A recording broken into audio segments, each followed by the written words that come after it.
Back in the 2021 to 2022 season, the Minnesota Timberwolves made it back to the NBA playoffs for only the second time over the last 18 years. So definitely, just making it back to the NBA postseason that year was already a cause for celebration for the franchise. But as expected, a new Timberwolves ownership group wanted to dream bigger outside of just losing in the first round, as the Wolves knew that they already had a solid foundation with two former top overall picks in Anthony Edwards and Karl Anthony Towns. So during the 2022 offseason, the Timberwolves made a bold move, adding a third player who could complement their two stars and who could further enhance the franchise's winning trajectory. And the player that Minnesota settled on was 7'1" big man Rudy Gobert, who coming from the Utah Jazz already sported a Hall of Fame resume with 4 All-NBA team selections and 3 DPOY awards. Nonetheless, every NBA fan was aware of Gobert's history of coming up short in the playoffs, because while playing for Utah, when opposing teams went small in the postseason, Gobert's great rim protection was minimized, and even on the offensive end,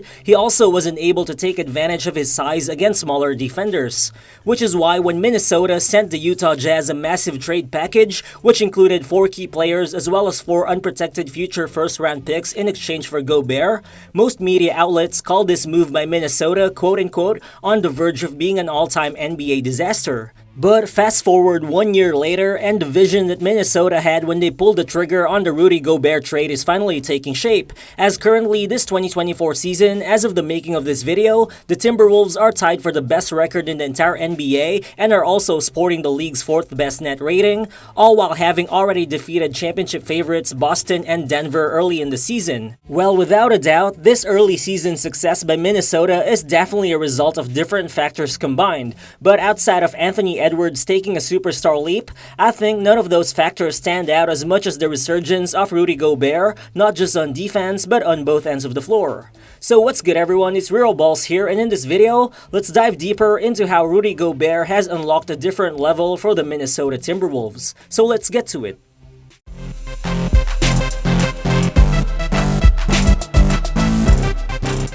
It's quite easy to understand why the Timberwolves currently have the best defense in the entire NBA. It's just that right now, no other team in the league can match up with Minnesota in terms of collective size and length. Karl Anthony Towns is a 7-footer with a 7'4" wingspan, Jaden McDaniels is a lengthy 6'9" wing, Anthony Edwards at 6'5" is arguably the best athlete at the shooting guard spot in the entire NBA, while coming off the bench for the team are guys like Naz Reid and Kyle Anderson, who both have 7'3" wingspans as well.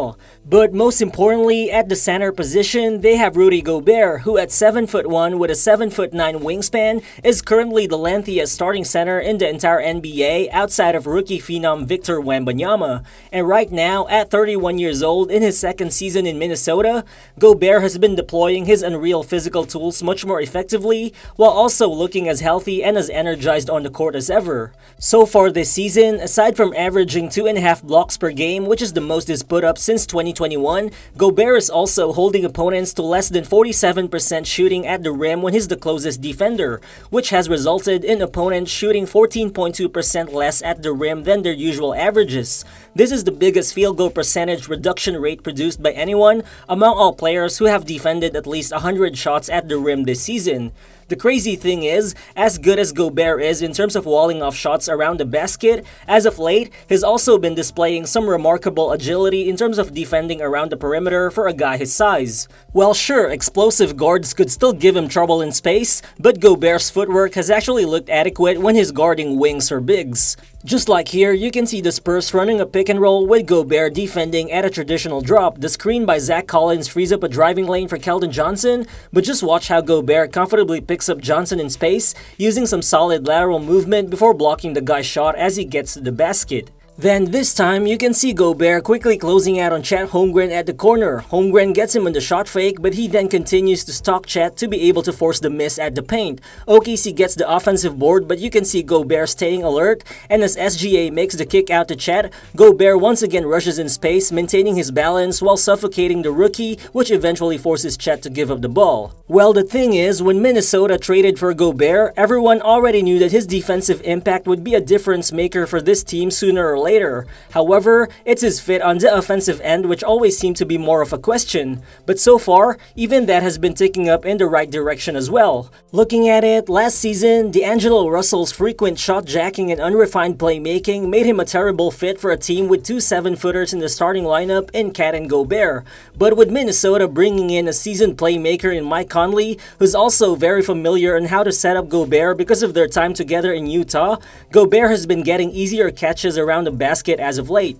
Overall, the bad passes that Gobert was receiving from Minnesota's guards last season has now been replaced by precise bounce passes and perfectly timed lobs from Mike Conley. But more importantly, in addition to finding a better point guard to play with Gobert, what's even better is that the Gobert and Towns tandem has also started to figure out their fit offensively. Well, looking at it, this tandem on offense always seemed to be a complementary fit from the beginning, considering that Cat plays as a stretch big man while Gobert functions as a lob threat in the interior. But in reality, both players often got in each other's ways last season. But currently, in Gobert's second year in Minnesota, head coach Chris Finch has employed a little bit more creativity by deploying more big-to-big pick and rolls involving Cat and Gobert. Well, Towns has always been a solid passer, but historically, he's been someone who would rather finish plays rather than create in a pick and roll. But now, he's been given more freedom to run the offense, and in response, Cat has been showing a different level of comfort dribbling around screen coverages while finding Gobert on alley-oop plays. Just like here, as soon as he receives the pass from Conley, you can see Cat using the Gobert screen to position himself perfectly to throw the long lob pass to Gobert right on top of the basket.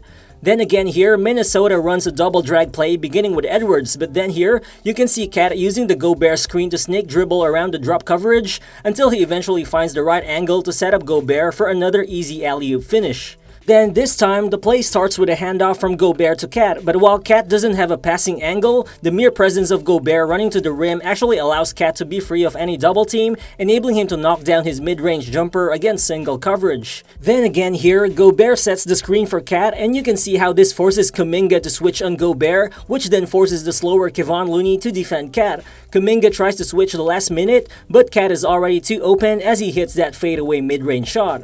As expected, there's just not a lot that defensive coverages can do to stop a two-man game between two legitimate 7-footers. But what's even crazier is that the Cat and Gobert two-man game is starting to expand in the background, all while franchise cornerstone Anthony Edwards has been taking the superstar leap at the same time. Currently, what's noticeable is that Edwards is getting to the rim with more force, but simultaneously, he's also improving dramatically as a mid-range scorer and as a playmaker. Last season, Edwards only converted 35% of his shots between 16 feet up to the three-point line, but now that's up to 49%. In addition, his assist percentage this season has also jumped to 24.4%, which is up from just around 19% last season. Well, sure, a lot of this has got to do with his skill set naturally expanding, but also, after a season of getting a feel for each other, it looks like Edwards has just been more comfortable getting to his spots with the help of Rudy Gobert's abilities as a screener and as a rim-running big man. Just like here, Mike Conley is orchestrating the offense, but on the weak side, you can see Gobert subtly setting the quick pin-down screen to set Anthony Edwards free, which helps him knock down the tough contested three-point shot. Again here, the play starts with Conley, but on the weak side, the double screen from Cat and Gobert allows Edwards to get to his spot. Then you just see Gobert running to the paint, forcing the Knicks to put a body on him, giving Edwards a lot of space to operate in isolation as he drains the mid-range shot. Then here, you can see Minnesota running a horn set with Edwards on the ball, and as the defense hedges, watch how Gobert slips to the paint, allowing Edwards to set him up with a precise entry pass leading to an open dunk. Well, overall, it honestly does feel like this current Timberwolves team might have the highest ceiling among any other team that Rudy Gobert ever had in his career. Well, sure, on defense, Gobert had solid perimeter defenders like Bogdanovic and Royce O'Neal to complement him back then in Utah, but again, the overall size and length of this current Minnesota roster just makes the threat of Gobert shot blocking even more intimidating this season. Then offensively, the Wolves also have two outlier talents with Cat as a 7-foot shot creator and Anthony Edwards who's an explosive rim attacker and a consistently developing pull-up shooter. Well, sure, there's still a long way to go in the season, and surely, Minnesota needs to prove that they could win a playoff series with this group above anything else. But what's for sure right now is that the Rudy Gobert trade, which was originally viewed by many as a shaky decision, could now be seen as a genius move by the Wolves front office, considering how Gobert is making a huge two-way impact for one of the best teams in the entire NBA right now as we speak. So thank you guys if you've actually made it this far into the video, but how far do you think can the Minnesota Timberwolves go in the postseason, and how would you rate the Rudy Gobert trade so far? Feel free to drop your thoughts in the comment section below, and again, if you're new to the channel, please consider subscribing as well. Again, this is Real Balls, and I'll see you on the next one. Peace.